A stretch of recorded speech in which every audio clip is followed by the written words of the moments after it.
My name is Amanda Castaneda, and it's my pleasure today to introduce our speaker, Dr. Diana Radillo Rolon.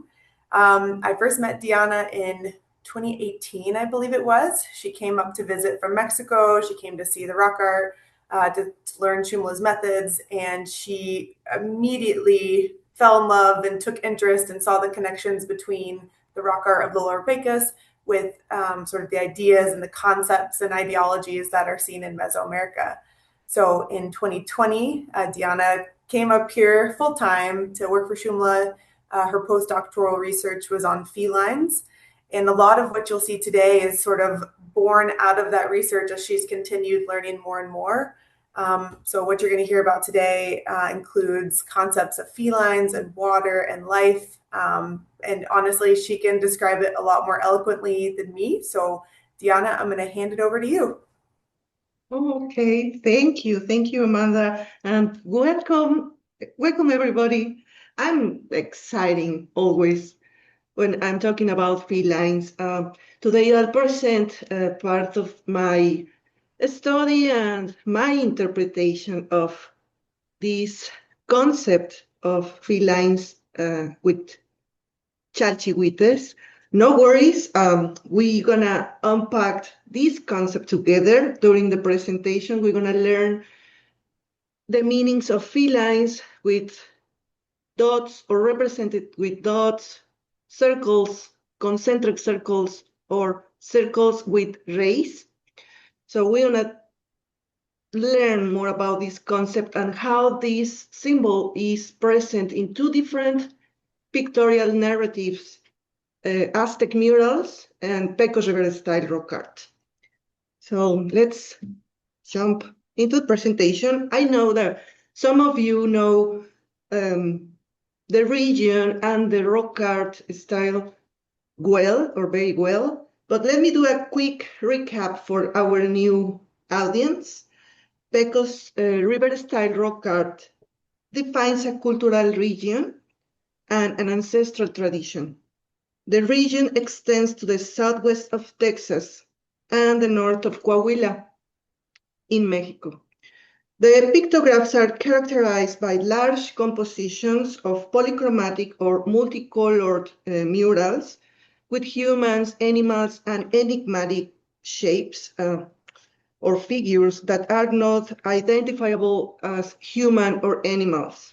So here we can see in the map the region in Texas, and I added a few counties in Coahuila that we know for sure that there is Pecos River style there. And you can see here the landscape and the wide variety of figures in the murals. Several studies in Pecos River style rock art demonstrate that the artists consistently used the same colors when painting the murals: black, red, orange, yellow, and white. The murals are single narratives and complex narratives and single compositions. Pecos River style panels vary in size and complexity. They can measure more than 100 meters or less than 10 meters, and were produced over more than 4,000 years throughout the Archaic period, beginning around 5760 years ago and continuing in production as recently as 1370 years ago. So this is the region, the murals, and the landscape in the Lower Pecos Canyonlands. On the other hand, Teotihuacan was an important city active in the 6th century, and it is located 27 miles northeast of Mexico City. And it is the largest city of ancient Mesoamerica.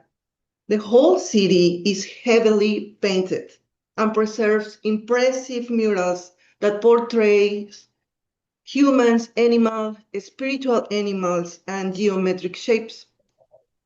The artists used a wide variety of colors, primarily red, blue, we have blue, green, yellow, black, and white.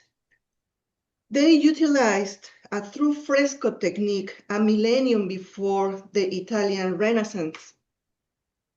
The paint was an integral part of the public areas and private areas, palaces, and inside patios.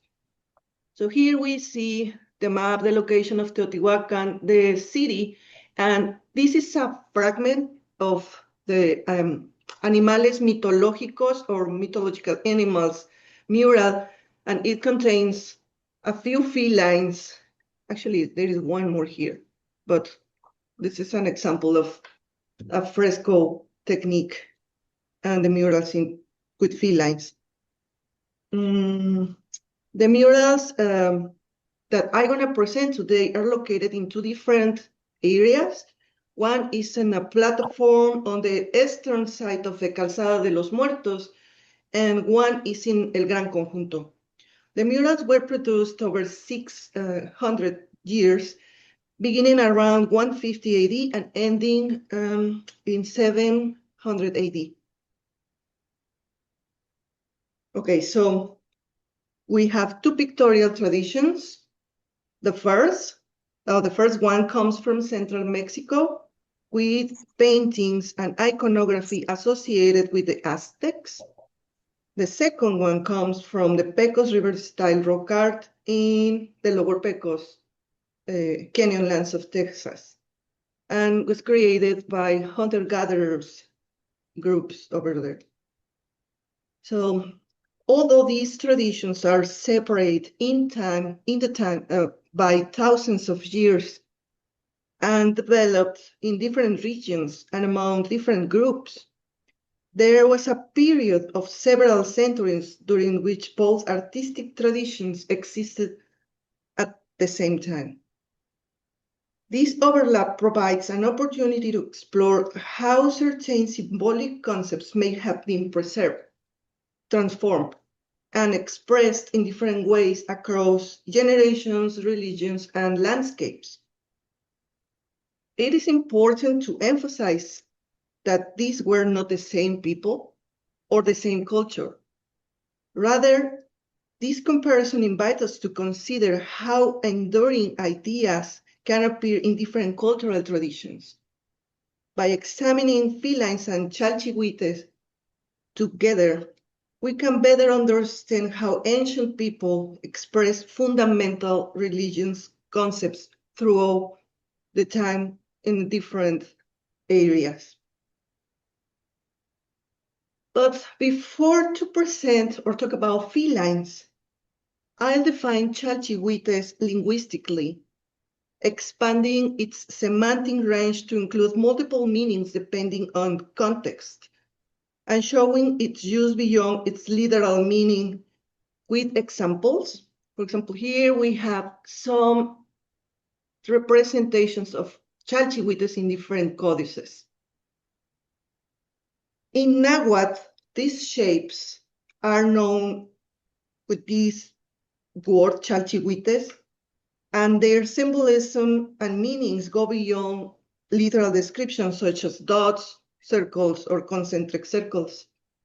The direct translation of Chalchihuites from the Nahuatl dictionary is, according to Sahagún, jade is a precious green stone. According to Duran, it is a drilled stone. And according to Molina, it is an emerald. That's the direct translation of the word. However, according to authors such as Mark Thubenot, the term carries additional meanings depending on context. It may refer to the human heart, the heart without shadow. That means the heart when it is pure, no shadow because it's pure.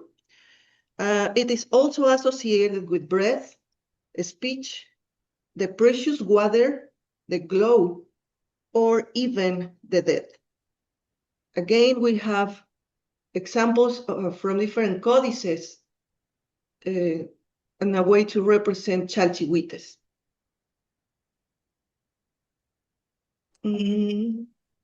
Okay, The symbol's function varies with its association. That means that depending on its context, it can be a noun, a symbolic association, and a complement of other elements. Bayer in 1965 and Tuvenot in 2020 analyzed the element Chalchihuites in different codices, finding that as a noun, Chalchihuites denotes that something is precious, such as the water identified with sacrificial blood. So the precious water is not water, it's blood. It's sacrificial blood. It can also refer to the precious blood for Tonatiuh, the sun. The blood helps him finishing his daily journey through the sky. It signifies a precious stream of blood or the blood in motion, evoking ritual sacrifice and the circulation of vital forces. That's the meaning as a noun. As a symbolic association, Mark Thuvenot mentions that some Chalchihuites include life and death, the rain, vapor at sunrise, vital breath, sometimes the union of water and fire, and internal energy. In this example, particularly, we can see the Chalchihuite out of the mouth. It represents the final breath, as the individual is depicted in a mortuary bundle.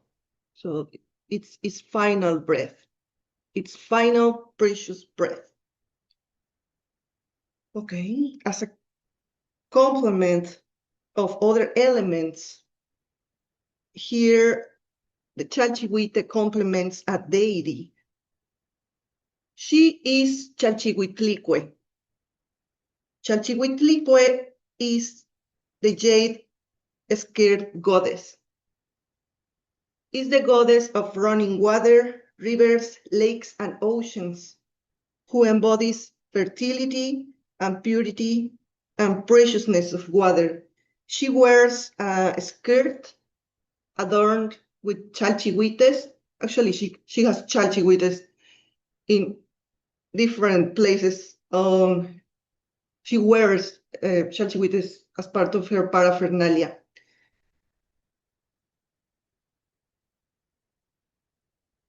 That the Chalchihuites here reinforce her role as a vital water deity. So here we can see her with her Chalchihuites, and she's sitting on the earth, and coming from the earth, we can see the water with Chalchihuites and happy people swimming here and talking in the stream of water. So in this example, we can see how Chalchihuites, in addition or as a complement to other elements, in this case a deity, they make a concept more rich. Okay. As a composite symbol, Chalchihuite can be an aspect of the gods. In this example, Chalchihuite combined with race signifies the advocacy of Xupentontli. Xupentontli is the ascending sun, the young sun. It is the luminous or the glow. A rayed circle surrounded by smaller circles represents the advocacy of Tonatiuh, the solar god. Here we see examples from two different codices. Katarzyna Mikulska studies how those spheres with rays in the Borgia Codex are symbols of the rays of the sun and its warm light versus other cold light such as moonlight. So those rays are the rays of the sun. And I've added this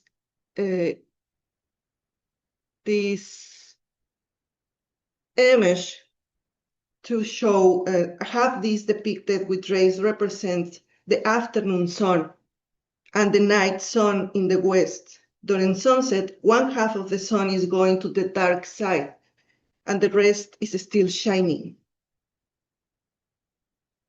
Here, we can see a deity. He is Tlahuixcalpantecutli, and he is the Lord of the morning light. Tlahuixcalpantecutli is Venus, or is morning star, and is depicted on, he has this half disc with rays, and that because that's the reason is because it's representing the strong light that drips the darkness before the sunrise.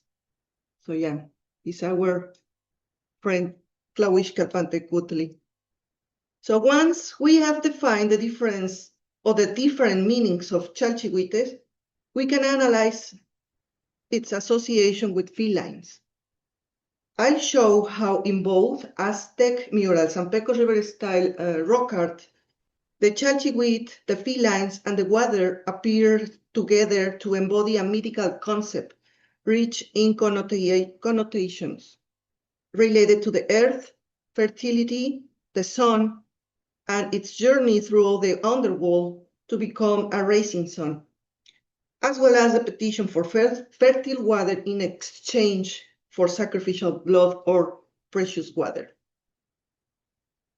Let's see our first example, el mural del Puma in Teotihuacan, discovered in 1963.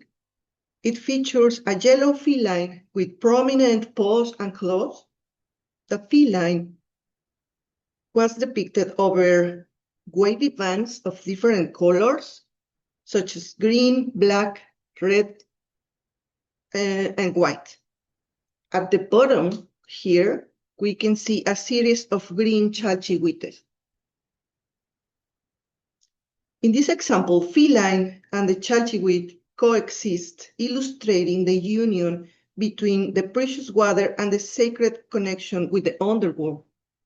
The wavy bands represent the watery space, and the feline is the actor whose precious water or sacrificial blood will be the offering. Mesoamerican researchers have identified that felines are often depicted with water and Chalchihuites to represent the sacrifice necessary to ensure the rain. Our next example is El Gran Conjunto, and we can see it's also in Teotihuacan, and we can see this feline and see how it features several details such as lines and waves emanating from his mouth, a pattern within its body, and a headdress.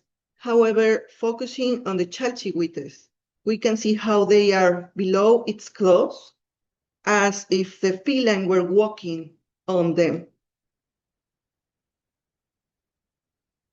Comparing this example with our previous example with Mural del Puma, we can observe here how many elements merge into the Chalchihuites. Do you remember the lines? Green, red, white, black lines, and the feline walking on them.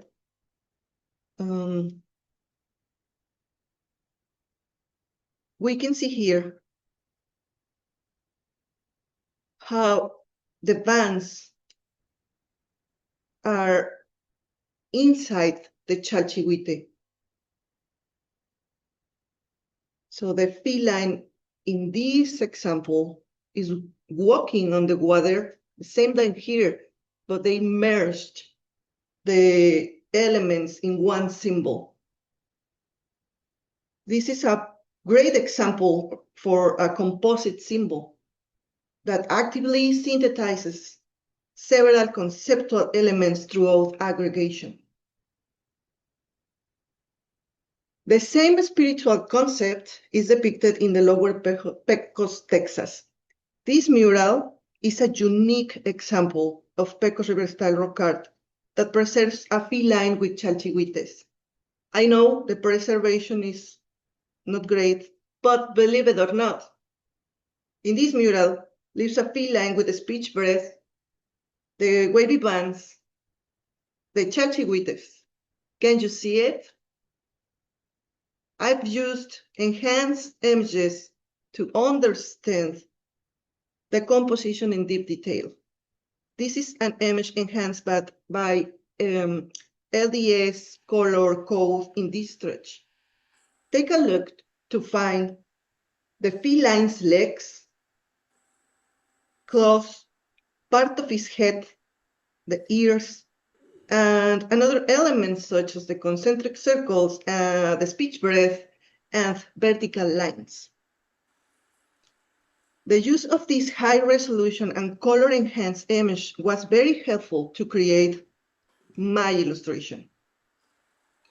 I didn't lie. There is a feline with Chalchihuites in this mural. You can see here the legs, the claws, legs, claws. His tail is almost gone. This is his body. I found part of the ears. The head, unfortunately, is gone, but we can see the Chalchihuites here. I want to highlight the use of different color patterns in the lines and the circles. The line to the left is red, while the line to the right is black, but it's outlined in red. The upper series of Chalchihuites is created by a series of concentric circles, but we have red and black. The lower series of Chalchihuites is red, and the inside is not a circle, it's a dot. So nothing is random here. Every single pattern, they are using different colors and patterns because they have different meanings.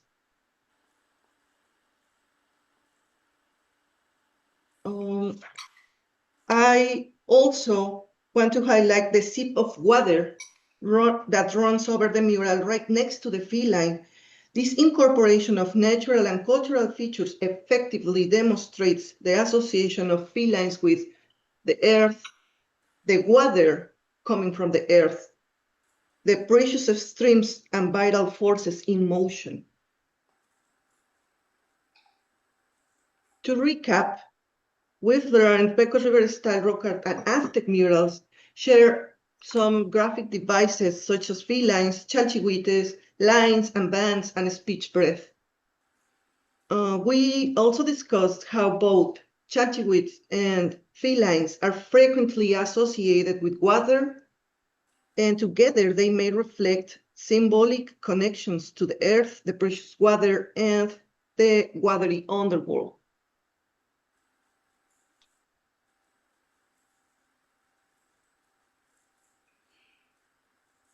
So we can see in this mural, we see a sip of water on the wall, running on the wall. And if we remember Chalchihuitlique, with this water coming from the earth and just making a stream of water.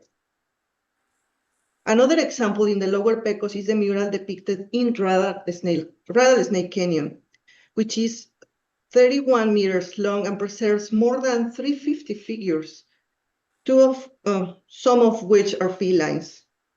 One feline has chalchihuites and speech breath, and one has these dots with trays. As we know, the narrative and meaning change based on what elements are nearby, and the whole narrative in this mural extends beyond two figures. But today, I'll deconstruct just these two felines with chalchihuites. This is the first red feline with the big dots framing a long speech breath composed of small dots and long lines.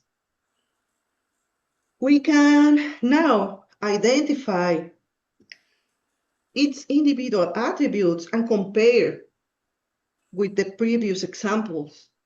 We see here the chalchihuites and the felines, the speech breath, there is a pattern featuring these two elements, or as more than two elements. The final example is this feline. It's also depicted in rattlesnake mural, and it's a little different. It's going up. Notice here that the wavy lines are at the top. However, in this case, the dots are red dots. Do you remember the red dots that we saw before? The feline, in this case, may be associated with the nocturnal sun. The bands are the water, while the Chalchihuite with rays signifies the ascending sun. It is the primordial sun that ensures the life. I wanted to include two spectacular examples from the Borgia Codex, with the jaguar, the sun, and the red dots, and of course, Chalchihuites. In this image, we have the feline, and imagine a world where the movement of the sun depends on constant food. This page tells us a story about the creation of the cosmos, the movement of the sun, and the passage of time. It illustrates the sun's daily journey across the sky. On the left, we see Tonatiuh, the sun god, identified by his red face and this disc with rays. On the right, this jaguar cuts the head of a bird, offering its blood and feeding the sun. For the Aztecs, this precious offering helped sustain the sun and ensure its continued journey across the sky. Other elements in this image enrich the narrative. We have the jaws of the earth, we have the moon, we have the 12 birds and one butterfly, and these 12 birds corresponds to a specific time during the sun's movement throughout the sky, as well as they have a specific moment in the Tonalpo Wali of 260-day ritual calendar. So they may represent a daily calendar or an annual calendar. The point is that together, these symbols connect the cycles of the cosmos, the movement of the sun, and the measurement of sacred time. And the actors are the sun and, of course, feline. Another page portrays Tezcatlipoca. Of course, the black Tezcatlipoca is associated with darkness, transformation, and sacrifice. Here, the black Tezcatlipoca is holding a sacrificial victim. And here we see Tepeyolot. Tepeyolot is one of the Tezcatlipoca's avatar, and is, of course, the jaguar. And in this case, is sitting on the mountain, on the earth, with Chalchihuites and with the water. So Tepeyolot takes the form of a jaguar and is closely linked to the earth, caves, and the underworld. In this image, the jaguar is associated with Chalchihuite and water and connects the earth with the watery underworld. It can be understood as a representation of the sun shining within the earth rather than across the sky. So that's a little different, but it's a narrative about the movement of the sun and the sun shining. So felines therefore play a prominent role in these astral and cosmological representations linking the sun, the earth, and the underworld. Okay. To compare or to complement the information, I will also share other Mesoamerican examples, such as sculptures, and an offering that features felines with Chalchihuites. The first example is a real jaguar skull with a green jade bead in its mouth. It was found in the Templo Mayor in Mexico, and it was part of an Aztec offering. The second is a gorgeous jaguar, the throne inside the Castillo Pyramid in Chichen Itza in Mexico too, and it is covered of hematite and cinnabar, and it has also the Chalchihuites, the precious green stones on his body, and around 75 Chalchihuites. And this example of the jaguar from Xochicalco with Chalchihuites on his legs. So in conclusion, I propose that one association of felines with Chalchihuites may be related to the nocturnal sun, but also with the young sun, the young rising sun. Together, they may reflect symbolic connections to the earth, precious water, and the watery underworld. This is a whole concept of daily time that uses complementary oppositional pairs, such as night and day. The feline journeys through the watery underworld and is sacrificed, or is the one who sacrificed someone else to ensure the sun's rebirth each morning. Thank you very much, and thank you for your support. It helped us a lot to continue with this, studying rock art and talking about these amazing representations of felines and Chalchihuites. Thank you very much. Okay, I think we'll take some questions. I think, Diana, you have one in the chat already. If you want, from Joe Ashcraft. No, the dates has been adjusted with the new dates and the carbon, but in general, that's the dates that they're still using for Teotihuacan murals, maybe in different areas. But yeah, you're right. The dates have been adjusted with the time. Do you date the murals? The murals in Pecos River style have been dated several times in different moments. Shumla dated the murals, and the Dr. Karen Steelman has been working with the samples and dating murals, and that's the reason that we have those dates for Pecos River style murals. The linguistic connections between both areas that we know they were Uto-Aztec groups. So that's what we know, that they are connected, because the language was Uto-Aztec. So we know peoples in both areas share the same Uto-Aztec language.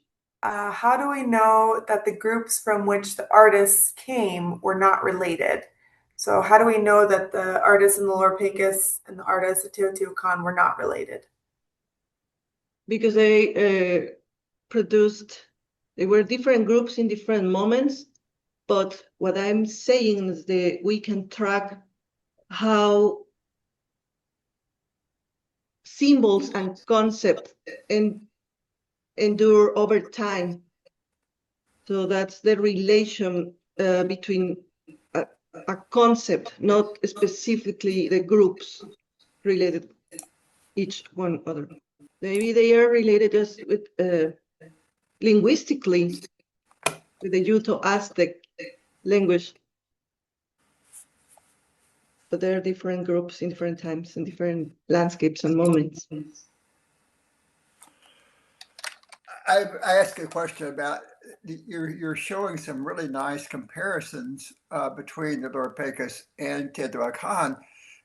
My question is, and I was wondering, I know that you've got some good dates on some of those murals, but do you have dates on the murals of the felines that show that these narratives really have a much deeper history in northern Chihuahuan Desert? No dates over there, not yet. What are your thoughts about that, though? Do you think maybe that those feline figures are much older in the Lower Pecos than in Teotihuacan? Because we've got dates going back 3,000 or 4,000 years. So Harry, you're asking, you know, uh, did some of these ideas and stuff maybe originate further north because we have older dates, and then stuff with Teotihuacan obviously is a bit more recent. Kind of, yeah.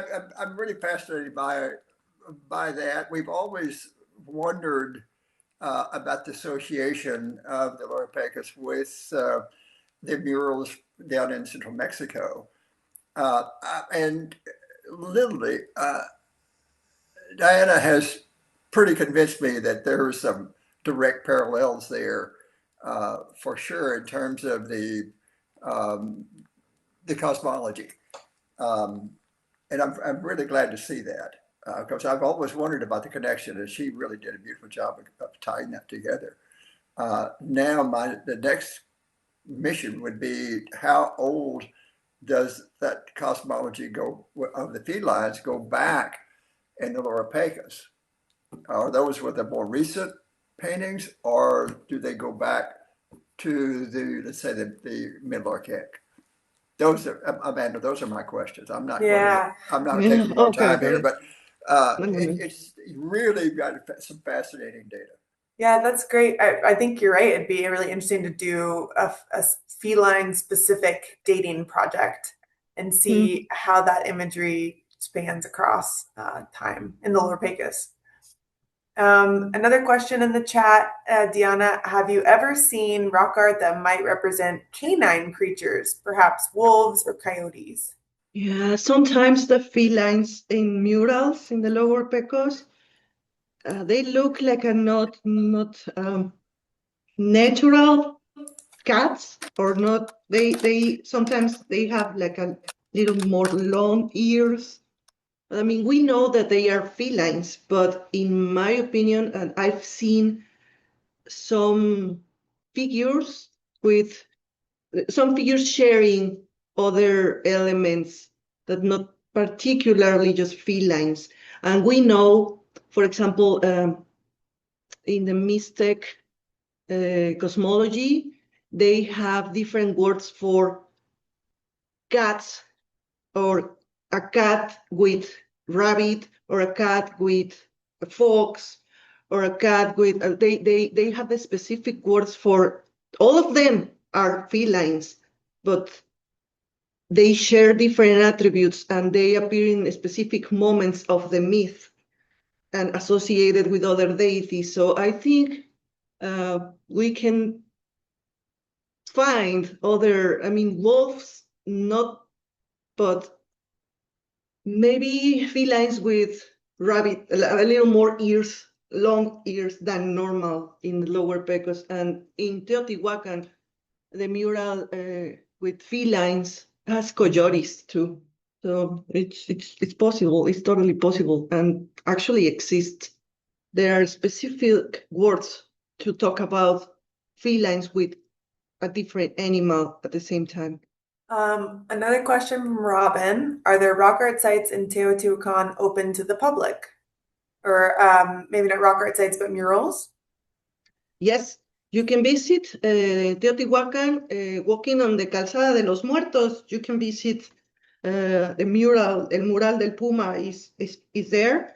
And in Atetelco, el Gran Conjunto, you can visit the murals. And in the museum in Teotihuacan, you can see the animales mitológicos, the mythological animals fresco, is there.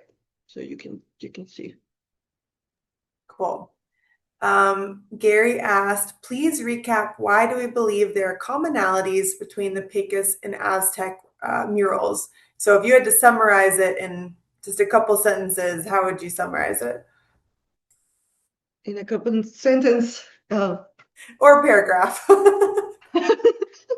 Yeah, I because I find this hardcore that my professor Alfredo Lopez Austin taught during many years. This hardcore as an element appearing again and again and again with variations, of course, but because the same elements appear many times in different moments, in different styles, but are associated with the same elements. Do we have evidence besides the rock art about how long people have lived in the Lower Pecos in northern Mexico? Yeah, more than 4,000 years at least. Matilde, we have a creation story here along the Yanawana River in San Antonio about a blue panther or jaguar. That's really interesting. Oh, that is cool. Blue jaguar. Love it. Yeah, Amanda, Elton Pruitt here. Yep. Hi, Elton. For the lady who was asking about the age of people in the Lower Pecos, we have occupation there going back probably 14,000 years. So there is long occupation in the Lower Pecos. And for another question about connections, as Deanna mentioned, the Lower Pecos rock art most likely was created by Proto-Uto-Aztecan speakers. And the Nahua is one of the derivations of the ancient Uto-Aztecan languages. Yeah, thank you, Elton. For those who don't know, Elton's one of our board members and a longtime archaeologist in the Lower Pecos. He was excavating a bonfire shelter, which is one of those sites that lets us know people were there for quite a while. Well, seeing no more questions, thank you all so much for joining in today. And this should be recorded and posted online if you want to go back and revisit some of the slides or what have you. So thank you so much. Thank you. Thank you.